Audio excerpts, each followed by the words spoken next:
Okay, good afternoon, good morning, and good evening sa lahat ng mga nakikinig at nanonood sa atin. Wherever you may be, welcome to another week of your Sports Corner PH interviews. And for this evening, makakasama po natin ngayon. At sinasabi natin, one of the future standouts of Philippine Jiu-Jitsu. In fact, she won recently in the Thailand Jiu-Jitsu Grand Prix a gold medal dyan po sa girls under 18 minus 52 kilograms.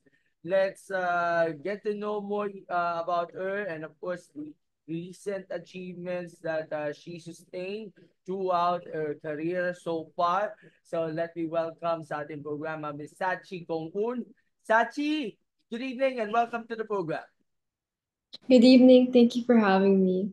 First of all, congratulations. I know kakagaling lang sa Thailand, gold medal finish na napalanunan mo dyan. This is actually your first ever medal sa international competition. Yes, it is. It is my first. Swerte naman ni Sachi. Unang international competition, unang medal is gold medal. Although, hindi ka naka-podium dun sa iba pang mga international competitions na Yes. sinalihan ninyo prior to that. I will discuss that later. But for now, kamusta na kayo? Did you finish training now today? Actually, I came back from the kids class. I helped out. Yeah, I helped coach the kids in our gym. Yeah. By the way, what gym po na kabilang ka? Atos? I'm from Atos. Yes. Saan branch to? Atos. In Mandaluyong. Okay. Yeah. So sa Atos HQ. Atos Atos. headquarters dyan sa may Greenfield District sa Mandaluyong.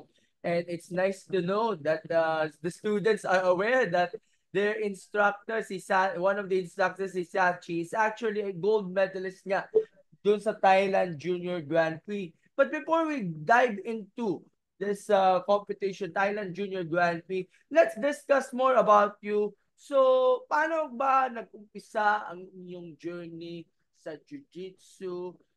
Sino ba ang nag-offer ba sa iyo or you take interest to compete, to play, to train Jiu-Jitsu, which is a Brazilian martial art, and many Filipinos have already earned their stripes or medals in different international competitions like sila Meggy Ochoa, Annie Ramirez, Kim Custodio, Kylan Napolis, and the rest of the national team members.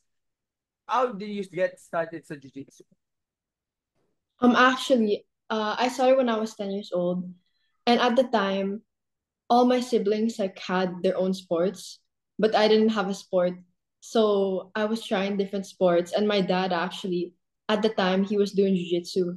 So he introduced it to me, and I was when I first started, I was like, this is like what I want to do. So ever since I've just been training and like I've really been enjoying it like ever since. And you mentioned also that it is because of your dad, kaya nga pinasukan nyo itong sport na ito.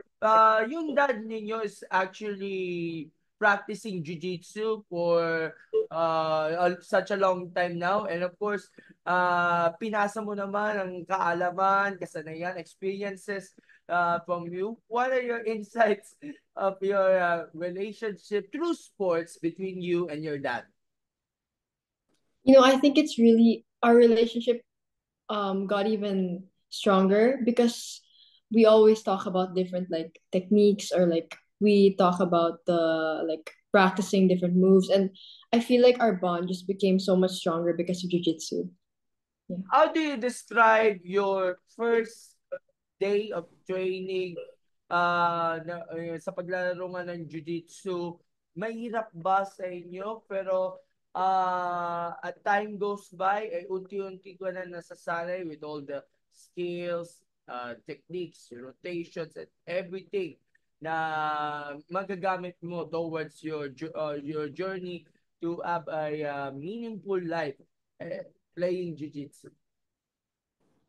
Um, yeah, actually, my first day wasn't really like super hard or challenging because the coaches at my gym, they have a way to like make everything more friendly, like beginner friendly for like the kids, like when I was a kid. So when I was learning, like throughout the process, it was never like super, super hard because I was learning slowly, slowly by slowly, but then and like eventually I would learn like more complicated techniques. But yeah, our coaches would make it like a lot easier for us to learn. And of course, there's also share of setbacks and difficulties in training and even the competitions. But how do you look up to as a determination to have a positive outlook para sa iyo to para mas lalo ka pa masanay, ma-improve pa lalo sa sport na ito na kabilang ka? Uh, I always just think that I'm doing something that I really love and enjoy. So I'm always like super determined to do better because I love to challenge myself. So I enjoy like trying to like have goals and like really work on them. Yeah. Okay. Currently, anong belt ka na sa Jiu-Jitsu? Anong belt mo na? I'm a blue belt. Blue belt. Yeah. So, maybe one step closer na rin para ma-attain yun, para ma-elevate, siguro natin ma-level up o upgrade yung belt from blue belt, hopefully magka-purple belt, and of course, black, isa sa Yeah. mga minimiti natin, ito yung black belt na Yeah. inangkin ng ilang mga iba't ibang mga jiu-jitsu fighters like sina Meggy Ochoa and the rest of our jiu-jitsu team, yung mabot nila yung black belt. Pero yan ba yung isa sa mga goal mo na ma-elevate, ma-promote yung mga belts ninyo and of course yung ranks ninyo para through competing and of course training with different athletes? Yeah, I think my ultimate goal is to become a black belt. Okay. So currently, you're part of the youth national jiu-jitsu team for about 1.5 year, and marami kang mga competitions na sila yan. And prior to this Thailand Jiu-Jitsu Grand Prix, can you summarize yung mga previous competitions, international competitions na sinalihan mo? How do you well rank? And of course, your observations and takes on those performances to further improve and to strengthen yung training and of course the performance in the next competitions as well. How do you perform doon sa mga competitions before the Thailand? So before the Thailand Open, I had a previous competition, which was my first international competition in Abu Dhabi. It was the Asian Championship. And although I didn't place a medal, I feel like I was still kind of getting used to the environment, competing internationally. And I feel like especially because it was my first, my mental game wasn't so strong. So during the fights, I wasn't really super present in my game. So I think that's one thing I can work on, like trying to improve my mental game and be more present when I'm in my matches. And of course, also like training more, like doing more strength and conditioning, and just training more often with like, especially now, I'm really lucky to train with like the adult national team. So training with higher level like athletes will like really help me improve. You placed ninth, no? Doon sa same category nyo, doon sa 52, diyan sa Yes. Asian Youth Jiu-Jitsu Championships, where Elise Malilay, yung Dubai-based athlete, Yeah. and of course Vito Del Rusuriaga won 2 silver medals for Team Philippines. And then added into the Thailand Grand Prix, what are the preparations na in-undertake nyo para at least preparado ka, 100% ready for the said competition? Like for example, training with the seniors and of course the coaches and the professors na nilulook up nyo pagdating nga sa national team? So when I was preparing for the Thailand Open, I would train almost every single day, except for Thursdays. And so that would include like training jujitsu, strength and conditioning, and on the weekends, I would train with the youth team and the adult team. Okay. Nabanggit mo kanina, physically preparado ka, but also you also taking care of your mental aspect and even conditioning, strength and conditioning and nutrition. Paano mo kinoncentrate yung iba't ibang mga aspects ng training like your mental and physical to make sure that you're prepared for the competition and you getting ready to face different types of opponents, either top or the more experienced ones than you. For my mental game, I never really used to have like a routine, for example, before my competition. So before the day before my competitions, I would never really do anything. But especially like in my previous competitions, I tried to create a routine wherein I'd like for example, I would before the competition day, I just tried to relax. I wouldn't really think about jujitsu and I just do everything that would make me happy so that on the day I'd be more relaxed. And for strength and conditioning, yeah, I actually train with some of the youth team members. We train together for the strength and conditioning. So that's one of the things that we do.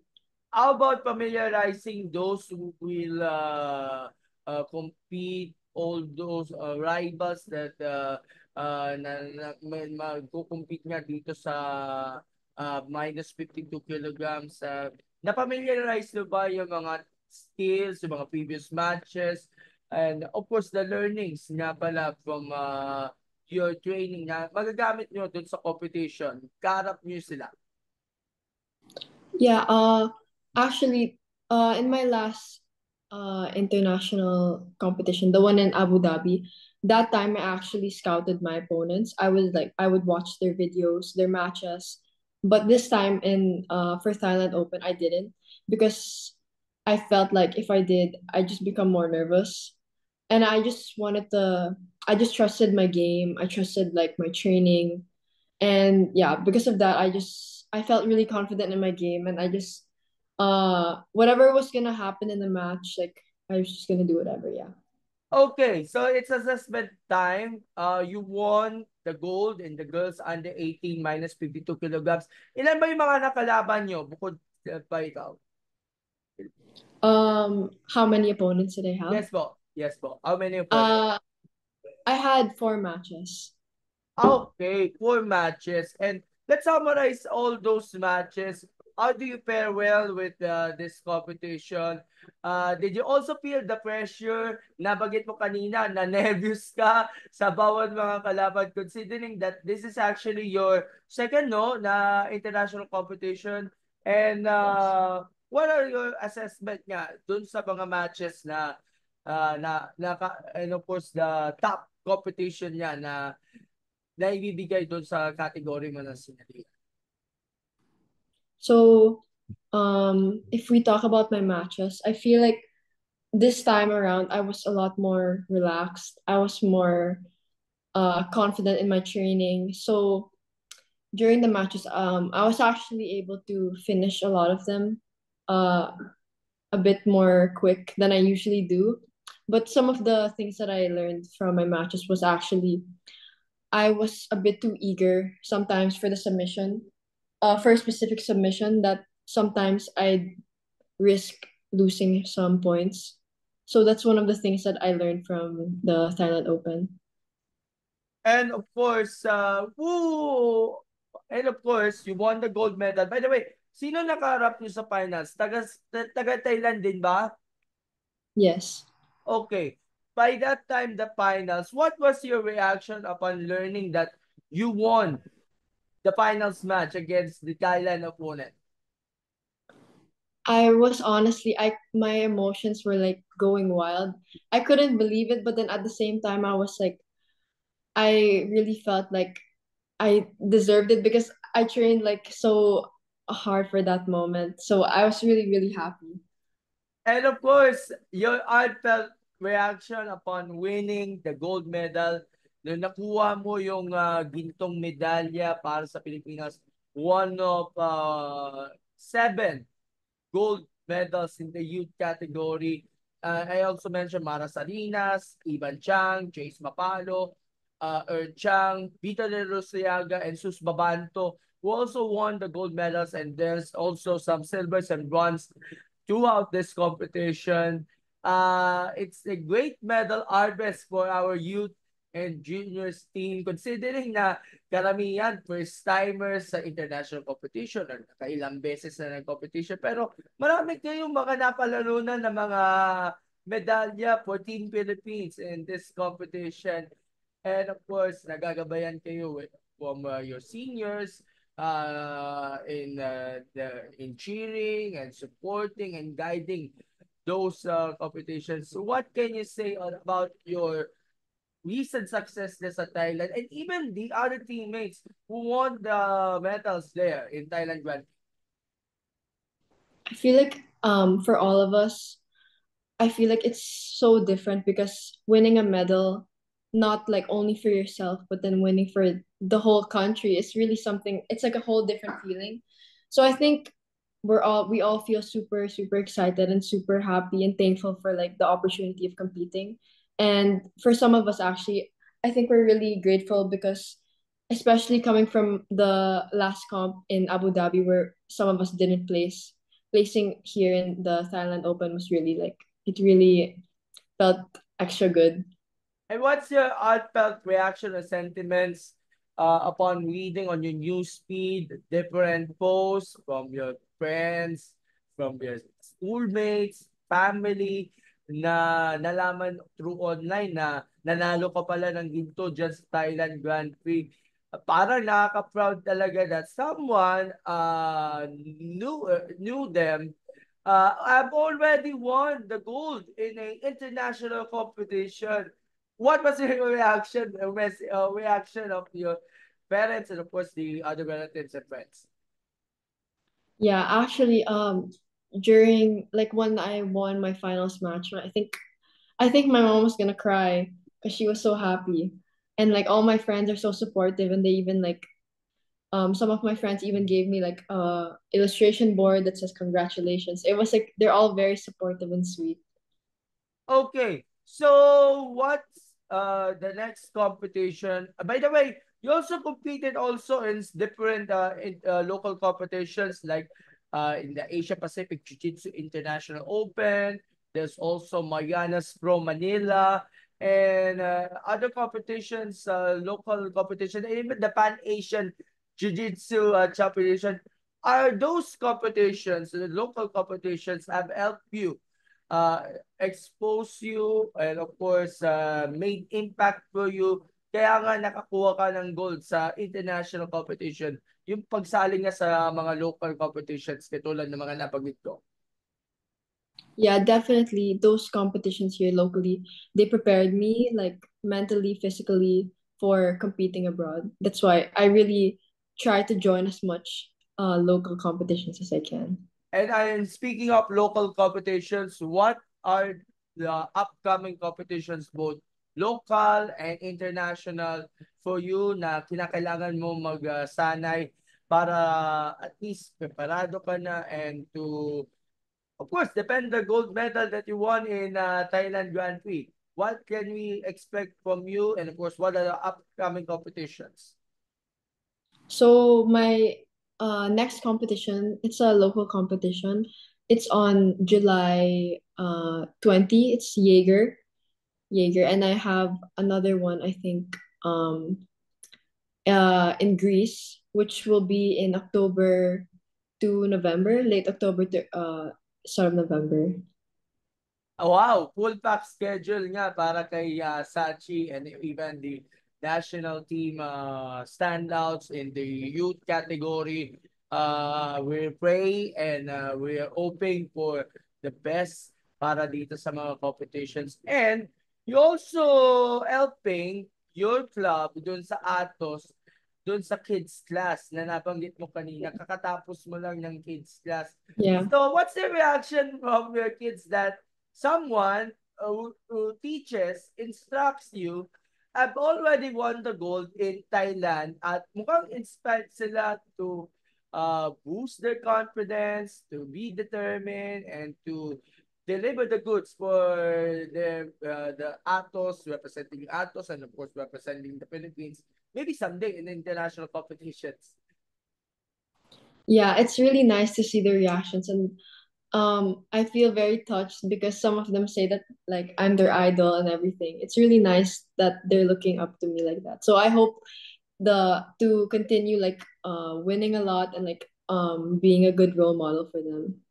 And of course, you also help with the grassroots program of ATOS and even the our NSA Jiu-Jitsu Federation of the Philippines, because you also perform a demo dun sa Quezon City martial combat sports seminar dyan sa Quezon City sa Moranto recently, and seeing yung mga bata natin, yung mga jiu-jitsu students natin are very well prepared, at of course balang araw ay magiging kalentulad ka, o di kaya yung mga seniors natin to become a champion athlete. Siguro ano yung siguro yung payo ninyo sa mga young athletes out there who wants to be like a champion athlete and driven to win medals in the future competitions? I feel like they should just like keep doing like what they love. If they love doing it, I feel like they can do whatever they want. Like um whatever your goal is, if you enjoy like what you're doing, then it's possible. Yeah. And of course, on your personal side, jiu-jitsu pa rin. At bukod nga sa pag-attain niya ng black belt na pinapangarap mo, are you also okay to make it into the national team in the SEA Games, in the Asian Games, in the World and Asian Championships for Jiu-Jitsu? Ito ba yung parang long-term goal ninyo para sa sarili ninyo pagdating nga sa national team to participate in top tier international competitions and to earn more medals for the Philippines? Yeah, actually, one of my goals also is to become a world champion. So, yeah, once I'm older and I'm able to join the adult team, yeah, I'd really wanna like experience competing in those like higher level competitions. By the way, you're also studying nga pala. Saan ka nag-aaral na yon? Anong grade mo na? So I study in ICA and I'm grade 11. Okay, Immaculate Conception Academy. Marikina ba yon? Green Hills. Green Hills. Okay. Yes. Noted to that. And I'm sure yung mga schoolmates ninyo are very proud to see one of the classmates already won the gold medal in Thailand. And we look forward to have you in some interviews in the future if ever na manalo ka ulit ng medalya. By the way, I have last question before you get the final remarks nga. Ano ba yung mga learnings na natutunan niyo from your seniors, na Peggy, sina Annie, and the rest of the team to cope up with your goals nga of being a champion athlete balang araw na unti-unti mo na nakakamit mo na because you won already this gold in the Thailand Grand. I feel like one thing that I've learned from all of them is that anything's possible because some of them actually they didn't start out like as early as I did. So like for example, Coach Maggie, she didn't start when she was 10. She started a bit older already. But then she was still able to achieve um so many awards and like join so many and won so many higher level competitions. So I feel like yeah, no matter like how old you are, like whatever you do, like if you really want something and if you have a goal, then it's possible. Yeah. Okay, so again, Miss Sachi, congratulations on your recent gold medal finish in the Thailand Grand Prix. And of course, why not to invite all of you to train at Atos, and even some shoutouts na rin. sa lahat ng mga kaibigan, taga-suporta ninyo, all those who have contributed in your journey towards the gold medal in Thailand. Please go ahead. Okay, so yeah, I'd first like to really thank my coaches. So thank you to Coach Maggie, Coach Carla, Coach Danny, Coach Eros, Coach Alex. I'd really like to thank my family too and my friends for always supporting me. And I'd also like to thank my teammates in the youth team and in Atos, like for always training with me, helping me improve my game. And yeah, I hope that the people watching can train jiu-jitsu too, and hopefully they can enjoy it and someday compete also. Thank And, you. and of course, encourage also the parents for their kids to try out jiu-jitsu na makakatulong na rin ito para sabihin natin ma-perform at the very best both physically and mentally, and to add more flavor nga pagdating nga sa sports nga itong jiu-jitsu na ito na makakatulong na rin lalo na nagbabakasyon nga ang bata, unti-unti na tayo in a few weeks time babalik na tayo sa classes, so malaki nga ang tulong nga ng jiu-jitsu to cope up, to strengthen your skills, their techniques, and of course, their responsibilities of being an athlete like you na nanalo nga ng Thailand Grand Prix. Thumbs up and smile para sa ating picture. 1, 2, 3. Okay, Sachi, thank you so much and have a blessed day. God bless. But congratulations. Bye-bye. Thank Thank you. you again for having me. Salamat po.